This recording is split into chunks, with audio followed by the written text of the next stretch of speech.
ফেব্রুয়ারিতে ত্রয়োদশ জাতীয় সংসদ নির্বাচন, সারা দেশ প্রস্তুত হচ্ছে একটি অবাধ, সুষ্ঠু ও গ্রহণযোগ্য নির্বাচনের জন্য।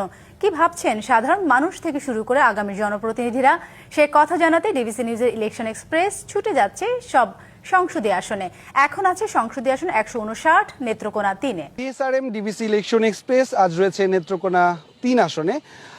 কেন্দুয়া এবং আটপাড়া 2 উপজেলার 20টি ইউনিয়ন এবং একটি পৌরসভা নিয়ে এই নেত্রকোনা 3 আসন। এখানে ভোটার সংখ্যা 4 লাখের বেশি, তরুণ ভোটারের আধিক্য বেশি, পুরুষ ভোটারও বেশি, রয়েছে তৃতীয় লিঙ্গের ভোটারও। স্বাধীনতা পরবর্তী সময়ে এখানকার জনপদের মানুষের খুব বেশি জীবনমানের উন্নয়ন হয়নি শিক্ষা ও স্বাস্থ্য খাতের উন্নয়ন, অবকাঠামোগত উন্নয়ন। আমার সাথে এই মুহূর্তে যুক্ত রয়েছেন এই আসনের বিএনপি মনোনীত প্রার্থী ডক্টর রফিকুল ইসলাম হিলালি।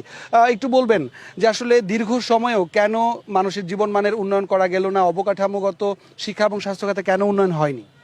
আসলে বিগত 15 বছর যারা নির্বাচিত হয়েছিল তারা জনগণের ভোটে নির্বাচিত হয় নাই, যার কারণে জনগণের কাছে যে দায়বদ্ধতা থাকে সেটা তাদের ছিল না। তাদের ব্যক্তিগতভাবে লাভবান হওয়ার লক্ষ্যে তারা কাজ করেছে, এলাকার উন্নয়নের জন্য তারা কখনো চিন্তা করে নাই, যার কারণে এই এলাকা অনেকটা অনুন্নত থেকে গিয়েছে। বাংলাদেশ জাতীয়তাবাদী দল বিএনপি থেকে আপনি ইতিমধ্যে মনোনয়ন পেয়েছেন এবং মানুষের ঘরে ঘরে যাচ্ছেন, দাঁড়ে দাঁড়িয়ে গিয়ে ভোট প্রার্থনা করছেন, আপনার পরিকল্পনার কথা বলছেন। মানুষ কেমন সাড়া দিচ্ছে, কি প্রত্যাশা করছে তারা? আলহামদুলিল্লাহ, মানুষ প্রত্যাশিত যে সাড়াটা আমরা আশা করেছিলাম তার থেকেও বেশি সাড়া পাচ্ছে এবং তারা মনে প্রাণে বিশ্বাস করছে যে একটি সুষ্ঠু ভোট হবে।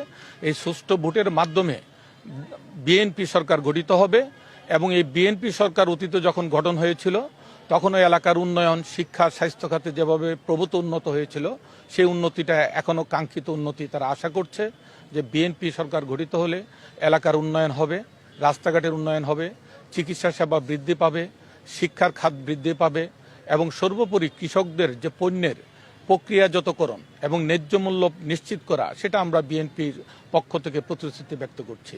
এখানে হাওড় এলাকা, অধ্যুষিত এলাকা, তারপর হচ্ছে তরুণ ভোটার অনেক বেশি রয়েছে, কৃষকরাও রয়েছে, তো তাদের জন্য সুনির্দিষ্ট কি পরিকল্পনা আপনার নিজের আছে? আমাদের তরুণদের জন্য আমার একটি লক্ষ্য রয়েছে, তাদের বিশেষ করে আমাদের এলাকার ইংরেজি শিক্ষায় দক্ষ না এতটা, যার কারণে আমি কেন্দ্র এবং আটপাড়া 2টি প্রতিষ্ঠান আমি উন্মুক্ত করে দেব ছাত্রছাত্রীদের জন্য, যেখানে বিনামূল্যে তারা ইংরেজি শিক্ষায় শিক্ষিত হবে।